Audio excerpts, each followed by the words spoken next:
Hello दोस्तों, एक बार फिर से आप सभी का स्वागत है एजुकेशन बाइट पर। कैसे हो आप सभी? मुझे उम्मीद है कि आप सब एकदम बढ़िया होंगे। शिक्षण अधिगम की कल की क्लास में मैंने आपको शिक्षण सूत्र कंप्लीट करवा दिए थे। आज मैं आपकी नेक्स्ट यूनिट स्टार्ट कर रही हूँ, जो है शिक्षण प्रविधियाँ यानी कि टेक्निक्स ऑफ टीचिंग। तो आप सभी लोग जुड़ जाइएगा क्लास से और फटाफट से सभी को शेयर कर दीजिएगा। आते ही हम शिक्षण प्रविधियों पर। उससे पहले मैं आपको एक चीज़ बता दूं कि आपका ये जो सब्जेक्ट है शिक्षण अधिगम थ्योरेटिकल सब्जेक्ट है, बहुत ज़्यादा इसमें थ्योरी दी गई है। इसीलिए आपको एक काम ये करना है कि जो भी टॉपिक मैं पढ़ा रही हूँ उस टॉपिक को समझते हुए चलिएगा, और जब एग्ज़ाम में आएगा तो आपको वहाँ पर अपनी भाषा में उत्तर लिख देना है, ठीक है। याद करने चलेंगे तो याद नहीं कर पाएंगे। कितनी थ्योरी याद कर सकते हो? नहीं कर सकते ना। तो इसलिए जो फैक्ट वाले क्वेश्चन है, जैसे सभी सूत्रों के नाम आपको याद होने चाहिए, वो भी क्रम से, जैसे ज्ञात से अज्ञात की ओर, प्रत्यक्ष से अप्रत्यक्ष की ओर, इस प्रकार से शिक्षण सूत्र याद होने चाहिए। शिक्षण के सिद्धांतों के नाम याद होने चाहिए। किस सिद्धांत में क्या कार्य होता है ये आपको पता होना चाहिए। उसके बाद आप अपनी भाषा में उस उत्तर को लिख सकते हो। शुरू करते हैं मैं शिक्षण प्रविधियाँ। शिक्षण प्रविधियों से क्या तात्पर्य है, यानी कि शिक्षण की जो टेक्निक है उनसे क्या तात्पर्य है। शिक्षण प्रविधि से अभिप्राय ऐसी व्यूह रचना से है जिसे शिक्षकों के द्वारा अपने शिक्षण में निश्चित उद्देश्यों की पूर्ति हेतु काम में लाया जाता है। शिक्षण प्रविधियां को जो कार्य है, शिक्षण विधियां भी आप इनको बोल सकते हो, एक ऐसी रचना है जिसको शिक्षक जो है वो कक्षा में प्रयोग करता है, इसलिए कि जो भी उद्देश्य उसने निर्धारित किए हैं कि बच्चों को, जैसे मान लीजिए कक्षा 1 तक के जो बच्चे हैं उनको 2 से लेकर 5 तक जो पहाड़े हैं वो याद होने चाहिए, या फिर कक्षा 1 का जो बच्चा है उसको बिना हासिल वाले जोड़ आने चाहिए। ऐसे ही घटाना भी उसको 1 अंकों की संख्याओं का आना चाहिए। तो जो भी उसने उद्देश्य निर्धारित किए कि इतने समय में उसको इन बच्चों को ये चीज़ सिखानी है, तो उन उद्देश्यों की पूर्ति के लिए वो इन विधियों का प्रयोग करता है, ठीक है। विनिंग के अनुसार क्या परिभाषा है? शिक्षण प्रविधि शिक्षण प्रक्रिया का गतिशील कार्य है, ठीक है। शिक्षण प्रविधियाँ क्या हैं? शिक्षण प्रक्रिया की गति है, एक तरीके से उसको गति प्रदान करती हैं। शिक्षण प्रविधियों की आवश्यकता या उपयोगिता की इनकी आवश्यकता क्यों पड़ी? तो देखो, शिक्षण में चाहे सिद्धांत हो, चाहे सूत्र हो या प्रविधियाँ हो, सबका वर्क एक ही है और सबकी ज़रूरत भी एक ही है कि इनकी क्यों आवश्यकता पड़ रही है। कि शिक्षण जो है वो एक अच्छे ढंग से हो, शिक्षण प्रभावशाली हो, छात्रों को चीज़ें क्या है सरलतापूर्वक समझ में आए। तो काफ़ी सारे पॉइंट जो है वो आप अपनी भाषा में लिख सकते हो। यहाँ फर्स्ट पॉइंट देखिएगा, शिक्षण की प्रकृति का निर्माण करने के लिए शिक्षण प्रविधि आवश्यक है।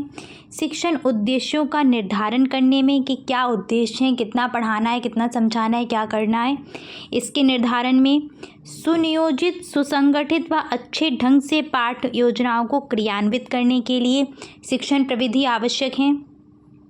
शिक्षण विधि कक्ष में प्रभावी शिक्षण के लिए उपयोगी हैं। शिक्षण प्रविधियाँ जो हैं उनका काम यही है कि शिक्षक जो भी कक्षा में पढ़ा रहा है वो क्या रहे, प्रभावी ढंग से पूर्ण हो, बच्चों को अच्छे से समझ में आए चीज़ें। नेक्स्ट पॉइंट है, शिक्षण को वैज्ञानिक दृष्टिकोण प्रदान करने के लिए शिक्षण प्रविधियाँ उपयोगी हैं, और शिक्षण की नवीन तकनीकों की जानकारी के लिए भी शिक्षण प्रविधियाँ जो हैं वो उपयोगी हैं। क्या क्या नई टेक्नोलॉजी आ रही, जैसे नवाचार आ गया। अब तो नवाचार में क्या है, नए ढंग से चीज़ें सिखाना, जिसमें प्रोजेक्टर वगैरह काफ़ी चीज़ों का हम प्रयोग करने लगे हैं अब, ठीक है। छोटी क्लासों में भी प्रोजेक्टर यूज़ होने लगा है। अब हम आते हैं शिक्षण प्रविधियों पर, कौन कौन सी शिक्षण प्रविधियाँ हमें यहाँ पर पढ़नी है। तो पहली है आपकी प्रश्नोत्तर प्रविधि, जिसमें प्रश्न पूछे जाएंगे बच्चों से। नेक्स्ट है विवरण प्रविधि, जिसमें कोई घटना हम बताएंगे अपनी कल्पना के आधार पर, ठीक है। वर्णन प्रविधि, जहाँ पर एक्सप्लेन करते हैं, घटनाओं का वर्णन करते हैं।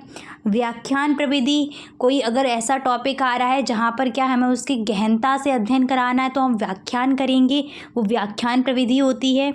स्पष्टीकरण का मतलब है कठिन चीज़ें जो आ रही हैं टॉपिक में कहीं कहीं पर, तो उसको स्पष्ट करना, ठीक है, उसको सरल रूप से समझाना, वो होता है स्पष्टीकरण प्रविधि में। कहानी कथन प्रविधि, कहानी कह करके कहानी के माध्यम से बताना। निरीक्षण व अवलोकन प्रविधि, यानी कि बच्चे खुद चीज़ों को ऑब्जर्व करें, यानी कि शिक्षक का कार्य है वो वहाँ पर खड़ा रहे, बच्चों को लेकर के जाए, बच्चों को दिखाए चीज़ों को, बच्चों को ऑब्जर्वेशन के माध्यम से सिखाए।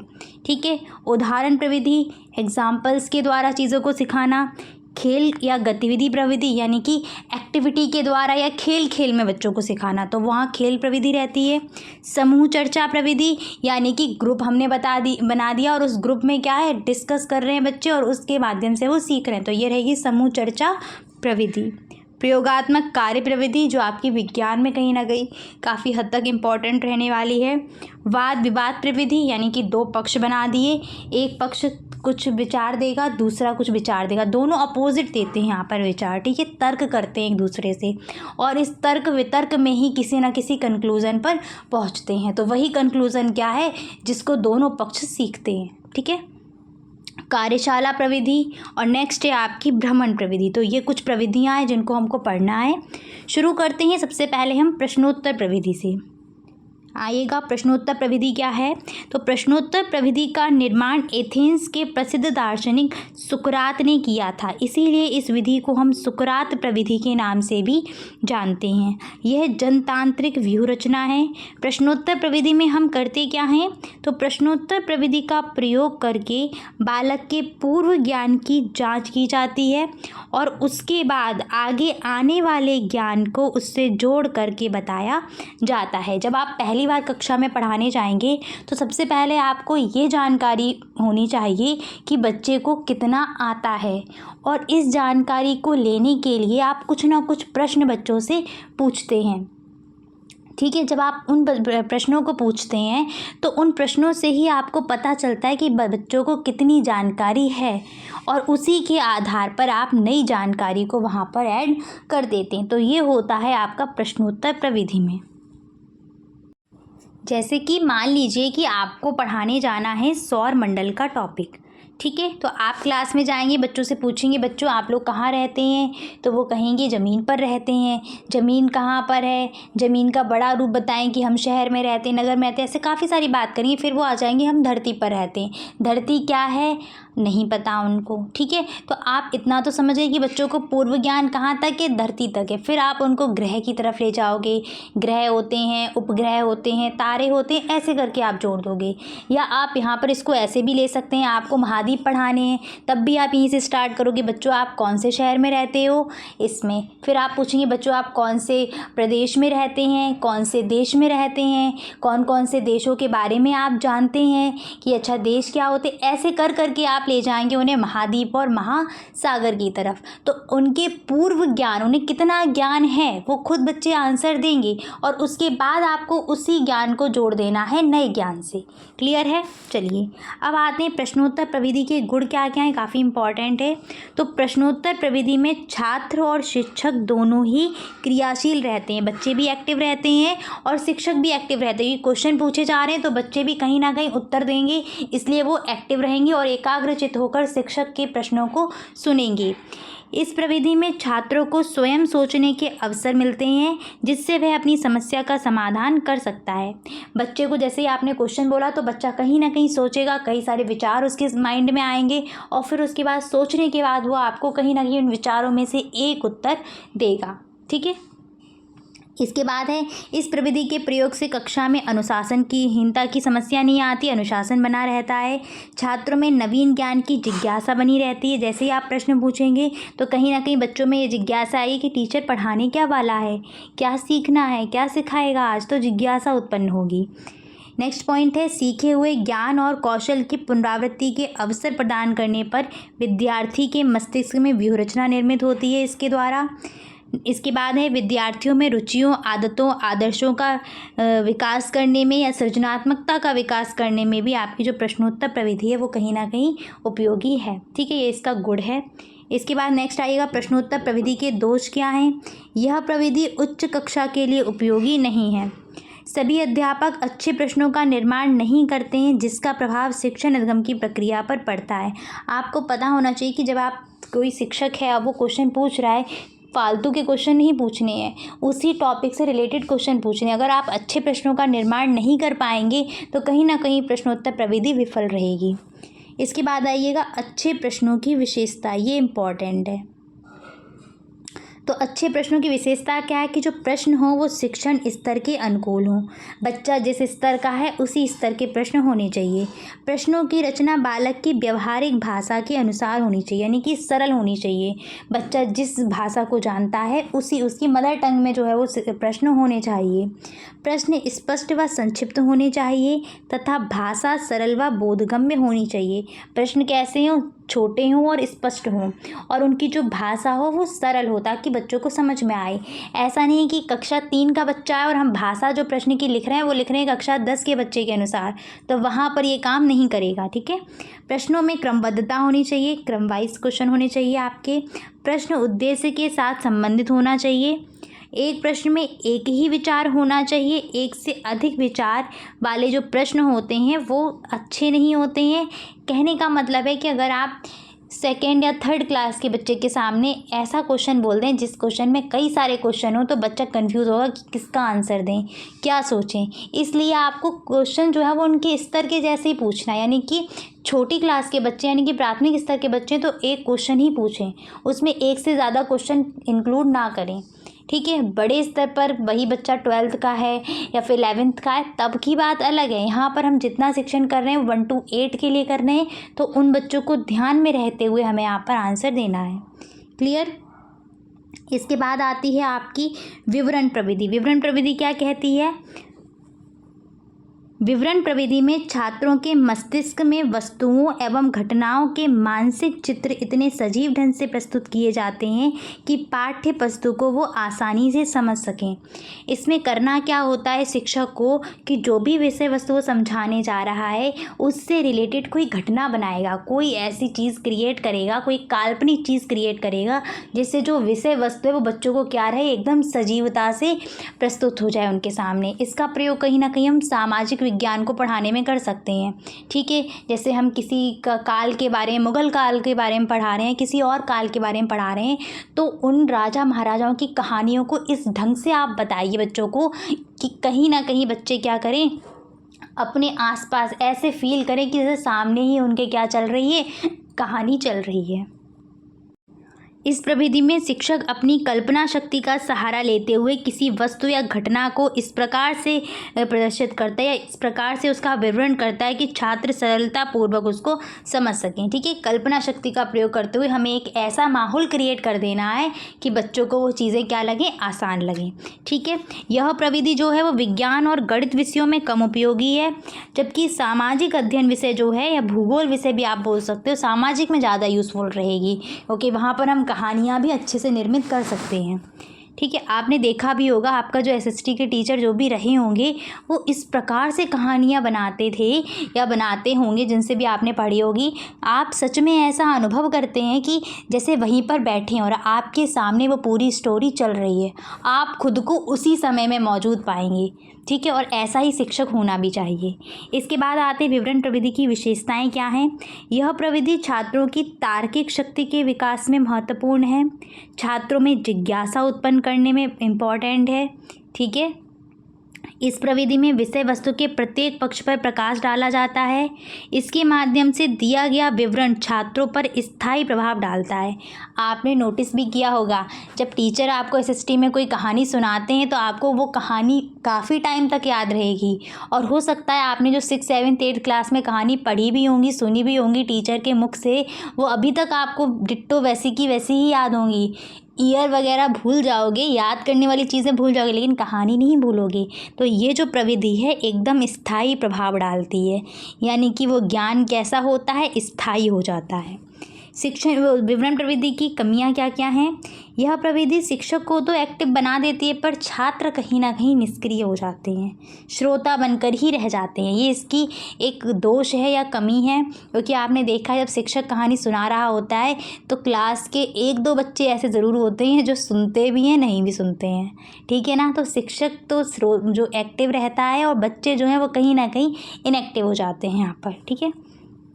इसके प्रयोग के लिए विशेष दक्षता आवश्यक है, यानी कि शिक्षक ऐसा हो जो ये सब कर पाए, यानी कि कल्पना का प्रयोग करके, वो इमेजिनेशन का प्रयोग करके कहानी गढ़ पाए, ऐसा शिक्षक होना चाहिए। तो शिक्षक जो विवरण करने जा रहा है, जो बात बताने जा रहा है, जो भी उनके सामने प्रस्तुत करने जा रहा है, वो अगर तार्किक ढंग से प्रस्तुत नहीं कर पाएगा तो कहीं ना कहीं ये प्रविधि जो है वो काम नहीं करेगी। तो इसीलिए इसके प्रयोग के लिए विशेष दक्षता आवश्यक शिक्षक होना चाहिए, अन्यथा शिक्षक का जो विवरण है वो तार्किक क्रम में प्रस्तुत नहीं होगा और जो प्रविधि है वो बेकार हो जाए, मतलब जो भी हम पढ़ाने जा रहे हैं वो वहाँ पर सफल नहीं होगा। नेक्स्ट आते हैं वर्णन प्रविधि। वर्णन का मतलब होता है एक्सप्लेनेशन, व्याख्यान, ठीक है, डिस्क्राइब करना। तो शिक्षण की इस प्रविधि में शिक्षक को विषय वस्तु को विस्तार पूर्वक प्रस्तुत करना होता है ताकि छात्रों को पाठ अच्छी तरह से समझ में आए। वर्णन प्रविधि को प्रस्तुत करने के तरीके क्या क्या हैं? चित्र या मॉडलों के द्वारा, भ्रमण के द्वारा, प्रयोग करके बताना। इस प्रविधि का प्रयोग करते समय भाषा शैली को स्पष्ट व सरल रखना चाहिए, साथ साथ स्तर के अनुकूल होनी चाहिए। वर्णन प्रविधि में क्या करना है, जो भी आपको टॉपिक दिया जा रहा है, जो भी विषय वस्तु दी जा रही है, उसको विस्तार पूर्वक समझाना, वो आता है वर्णन प्रविधि के अंतर्गत। और इसमें आप टॉपिक को समझाने के लिए बच्चों को भ्रमण पर लेकर जा सकते हैं, चित्र के माध्यम से समझा सकते हैं, चार्ट के माध्यम से समझा सकते हैं। जैसे आपको बच्चों को क्या है कि पौधों के बारे में जानकारी देनी है, तो गांव में आपने देखे हुए कई सारे पौधे वगैरह होते, तो आप उनको भ्रमण पर लेके जा सकते हैं और कई विभिन्न प्रकार के पौधों के बारे में जानकारी उनको मिल जाएगी। ऐसी बहुत सी चीज़ें हैं। आपको सामाजिक में भी अगर कहीं पर किसी जगह के बारे में या किसी काल या समय के बारे में जानकारी विस्तृत तरीके से देनी है, तो आप उनको टूर पर लेकर जा सकते हैं। ऐसे वहाँ पर हम इस चीज़ का यूज़ कर पाएंगे। वर्णन प्रविधि की सीमाएं क्या हैं कि इस प्रविधि में शिक्षक अधिक सक्रिय होता है और छात्र कम सक्रिय रहते हैं। जब शिक्षक जो है विस्तार पूर्वक समझा रहा होगा तो शिक्षक ही तो बोल रहा होगा, शिक्षक ही एक्टिव रहेगा, छात्र मात्र एक श्रोता बन के रहेंगे। और मान लीजिए हम भ्रमण पर भी लेकर जा रहे हैं, टूर पर भी लेकर के जा रहे हैं, कुछ बच्चे तो अच्छे से चीज़ों को देखते हैं, समझते हैं, कुछ वहाँ सिर्फ अपनी शैतानियों में ही लगे रहते हैं, तो कहीं ना कहीं छात्र यहाँ पर इनएक्टिव हो जाता है। कभी कभी वर्णन इतना लंबा हो जाता है कि भाषण बन जाता है और छात्र जो है वो ऊबने भी लगते हैं। जैसा कि आपने देखा होगा कि आपके ही जब आपने 7th या 8th क्लास में जब तक कहानियाँ चलती हैं SST में, तब तक तो अच्छा लगता है। किसी सब्जेक्ट में क्या होता है कि टीचर इतना एक्सप्लेन कर रहे हैं कि वो समझ ही में नहीं आ रहा है और हम वहाँ पर बोर होने लगे, ठीक है। ऐसा लगता है कि बस कब क्लास ख़त्म हो और शिक्षक यहाँ से जाएं। तो वही है इस प्रविधि की हानि या कमी। यदि भाषा व विषय वस्तु उपयुक्त नहीं है तो शिक्षण में कहीं ना कहीं नीरसता आने लगती है। जिस टॉपिक का वो वर्णन कर रहे हैं, अगर वो टॉपिक अच्छा नहीं है तो कहीं ना कहीं बच्चे वहाँ पर इंटरेस्ट नहीं लेंगे, रुचि उनकी नहीं आएगी उसमें। तो ये इसकी सीमा रहेगी। अंतर देखिए, विवरण और वर्णन में अंतर क्या है? विवरण संक्षिप्त रूप से होता है और वर्णन जो है वो विस्तृत या फिर दीर्घ होता है, लंबा चलता है वर्णन, ठीक है। मौखिक रूप से प्रस्तुत किया जाता है विवरण, जबकि वर्णन हम मौखिक और लिखित दोनों ही रूप से प्रस्तुत कर सकते हैं। विवरण का प्रयोग कभी कभी स्पष्टीकरण के लिए होगा, जबकि वर्णन का प्रयोग सदैव हम स्पष्टीकरण के लिए ही करते हैं, ठीक है। उसके बारे में स्पष्ट करना, कई सारी चीज़ें इसके अंतर्गत आ जाएंगी। आपको विवरण, वर्णन, व्याख्यान, स्पष्टीकरण लगभग एक समान ही लगेंगे और ये लगभग एक समान हैं भी, बट कुछ ना कुछ इन सभी में अंतर है। नेक्स्ट आइएगा व्याख्यान प्रविधि। व्याख्यान प्रविधि क्या कहती है?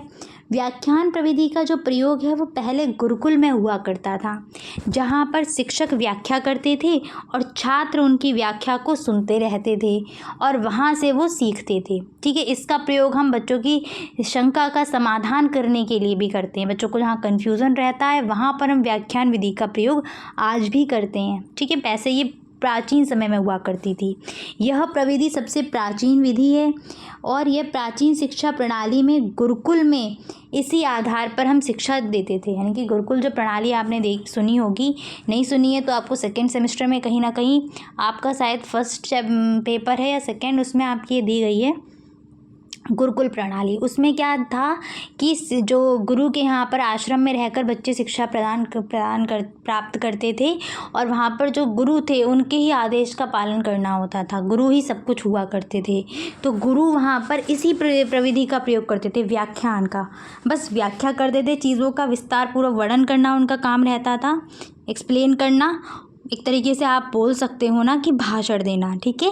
और जो बच्चे थे उनको सुनते थे और वहीं से सीखते थे। किसी भी विषय वस्तु का गहन ढंग से विश्लेषण करना व्याख्या कहलाता है, ठीक है। गहन ढंग से यानी कि उसके बारे में हर छोटी से बड़ी बात सब कुछ बताना, वो कहलाता है व्याख्यान।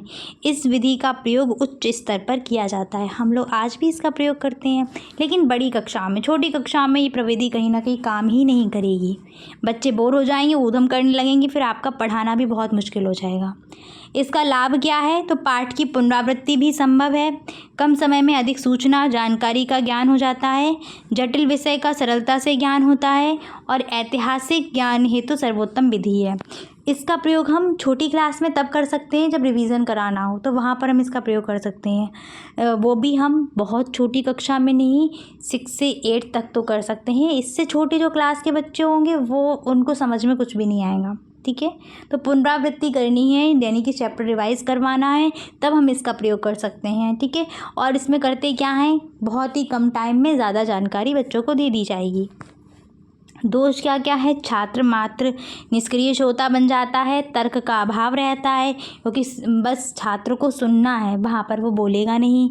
और जब तर्क नहीं करेगा तो कहीं ना कहीं वो एक्टिव भी नहीं रहेगा कि शिक्षक जो बोल रहा है उसको बोलने तो हमें मतलब नहीं है, ठीक है ना। ऐसी कंडीशन बन जाती है। मानसिक शक्तियों का सही प्रकार से विकास नहीं हो पाता इस विधि में, और अध्यापन यानी कि सीखने की गति को भी ये तीव्र, मतलब जो सिखाने की गति होती है वो तो तेज़ हो जाती है, पर सीखने की जो गति होती है वो धीमी हो जाती है। शिक्षक तो एकदम फटाफट बताते हुए चले जाएंगे, पर वहाँ छात्रों को कुछ समझ में नहीं आएगी। छात्रों के अधिगम की गति जो है वो धीमी हो जाएगी, अध्यापन की गति तो तीव्र हो जाएगी और अधिगम या सीखने की गति जो है वो धीमी हो जाएगी। किस प्रविधि में? आपका व्याख्यान प्रविधि में। इसके बाद आइएगा स्पष्टीकरण प्रविधि। ये क्या कहती है? किसी वस्तु विषय घटना को अच्छी तरह समझाना स्पष्टीकरण कहलाता है। इस विधि को उद्घाटन विधि भी कहते हैं। इसका प्रयोग मुख्यतः हम करते हैं जब हमारे पास कोई कठिन विषय वस्तु है। जैसे मान लीजिए आपने कोई कविता पढ़ाई बच्चों को और उस कविता में बीच बीच में कठिन शब्द आ गए, तो उन शब्दों का आप क्या करोगे? स्पष्टीकरण करोगे। उन शब्दों को सरल रूप में, यानी कि उनके पर्यायवाची बताओगे कि भाई ये क्लिष्ट शब्द है, इसका अर्थ ये होता है, यानी कि कठिन शब्दों को सरल शब्दों में परिवर्तित कर देना। वही हम करते हैं स्पष्टीकरण में, ठीक है। यह विधि ज़्यादातर जटिल विषयों को सरल रूप में प्रस्तुत करने में काम आती है। गालिक के अनुसार स्पष्टीकरण वह प्रक्रिया है जिसके द्वारा शब्द, शब्द समूह या कथन के अर्थ की समस्त जटिलता को दूर करते हैं। आपने देखा भी होगा पाठ्य पुस्तकों में भी लिख के आता है, जैसे कभी कभी कठिन शब्द आ जाते हैं तो उनका स्पष्टीकरण वो ब्रैकेट में लिख करके देते भी हैं। ऐसे ही आप वाक्यों का स्पष्टीकरण भी कर सकते हो, शब्दों का भी कर सकते हो। कविताओं में छोटे छोटे शब्द आते हैं बीच में, तो उनको सरल रूप में प्रस्तुत करना वो भी किस में आ जाएगा? स्पष्टीकरण में ही आ जाएगा। नेक्स्ट है आपकी कहानी कथन प्रविधि।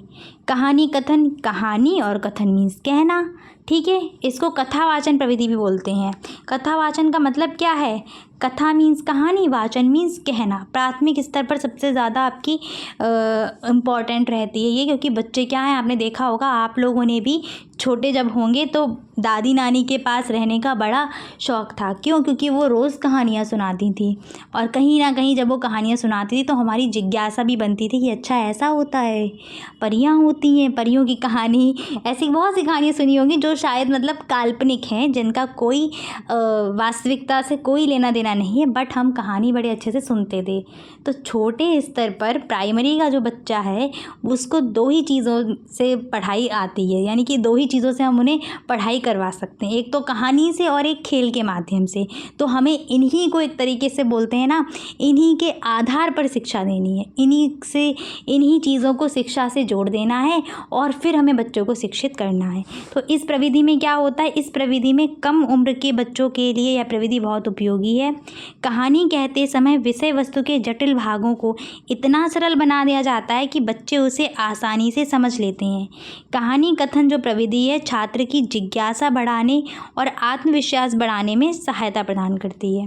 जैसा मैंने आपको बोला था ना, जिज्ञासा, और बच्चे को पढ़ाने के लिए दो ही चीज़ें सबसे ज़्यादा इम्पॉर्टेंट हैं, एक बच्चे की रुचि बनाना और एक बच्चे की जिज्ञासा।